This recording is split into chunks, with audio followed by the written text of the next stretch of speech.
ng'onaakola enzigi ennungi olina okufuna embaawo eziva mu miti emigumu ng'enkalati omuvulo oba mahogani. Linda Mbabazi nga musuubuzi wa mbaawo mu Ndeeba atubuulidde nti embaawo zino okusinga bazijja mu DR Congo kuba wano mu Uganda zaakenderanga n'ezibeerawo ziba za buseere nnyo nga kye kibatwala e Congo, era ne basuubula embaawo zino mu bipimo bya pano okubeera inchi 16 ku 2 ku fuuti 14, inchi 15 ku 2 ku fuuti 14, inchi 12 ku 2 ku fuuti 18, era pano emu etundibwa emitwalo 16 n'ekitundu. Price z'embaawo oluusi zikyuka okusinziira embeera y'e Congo bw'ebeera.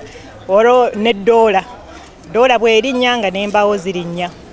Oluusi bw'abeerayo enkuba ng'embaawo tezikyajja oba nga zijja mpola nga n'ebbeeyi yeeyongera. Yabubeka Sekyazinga abajjira mu Ndeeba enzigi omulimu guno yakagumalamu emyaka 16. Atubuulidde nti okola olugi kyetaagisa embaawo nga nkalu onootandika okubajjamu olugi. Tukuba embaawo zino nga tuzaanika nga zikala okuba nti walibadde bwanga lukulu bulungi terujja kuwumba, naye lubanga ate lubadde luto luwumba, kale tetwagala nnyo okufiirwa bakasitoma enkya najja n'agulawo olugi lubanga ate ataluta ate ne luwumba. Wadde embaawo zo n'akolamu olugi oba ozirandisizaako ku mashini, naye olina okuzitwala mu bajjira okuddamu okuziranda ng'okozesa landa ey'emikono okuzitereeza obulungi. Bw'omaliriza omutendera ogozzaako okuzisalamu kye bayita obuwero obukubiddwako dizayini ez'enjawulo.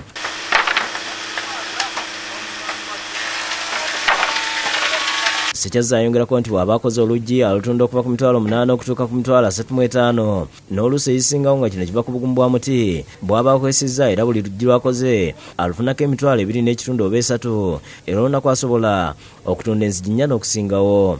Enzigi 4, enzigi 6 ne 10 oli bw'abazze bannaffe ab'engulu eyo nga Sudan badde bajja ne bagula wano enzigi, batunda bulungi enzigi zaffe. Kati nomba design ya biwero bibiri ogisobola okuggwera mitwalo 35 nentekako asiiga nentekako omuwawuzi olugi nendemanga nange okasitoma abo abazze nsobola omugamba emitwalo 4 nange nembanga nfunako nensasula wenkolera nensasula abakozi benkozesa nensobola nange okubeerawo. Sekyazi yatandika n'emitwalo 3 naye kati aweza obukadde 7 ng'asobola okufisa emitwalo 6 buli mwezi ng'aggyeeko abakozi abamuyambyeko okusasula ekifo w'akolera n'omusolo gwa KCCA. Mulimu guno ngufunyeemu ebirungi, nzimbyemu akayumba, nyina famire, nyina abaana, mperedde ne bakadde bange kwembalabirira. Sekyazi wakolera balina okusoomozebwa kwa bbeeyi y'embaawo okulinnya buli olukya ate nga n'emisolo giri waggulu nnyo. Embaawo zeereega nnyo ate nga kasitoma oba wali omuguzi ezza ku luggi nga lumuguza emitwalo 35 n'akuba n'omuganda ate oluggi luno ssebo lweyongere kati mpa emitwalo 4 ate ayagala kutambula butambuzi. So nga nabo bambi bw'owulira embaawo gye ziva e Congo, Sudaani, Arua eyo yonna gye ziva emisolo giri waggulu. Awadde amagezi eri abasuubira okutandika omulimu guno nti bateekemu ssente zaabwe kuba gufuna, wabula ng'omulimu guno guba gwetaaga bugumiikiriza okufuna mu ssente.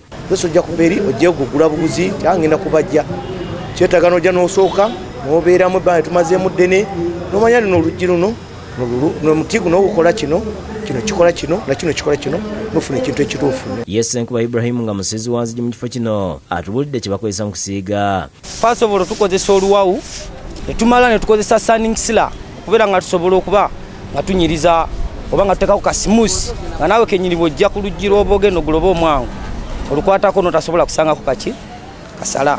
Agamba nti buli luggi alusiigira 15,000 era nga nabo bakola. Sobola okufuna ekyokulya nga siina gwe neewozeeko abula nga sente zonna zeefuna nzijja mu kalimu kano. Geoffrey Lubega yakusakidde guno ku Bukedde TV.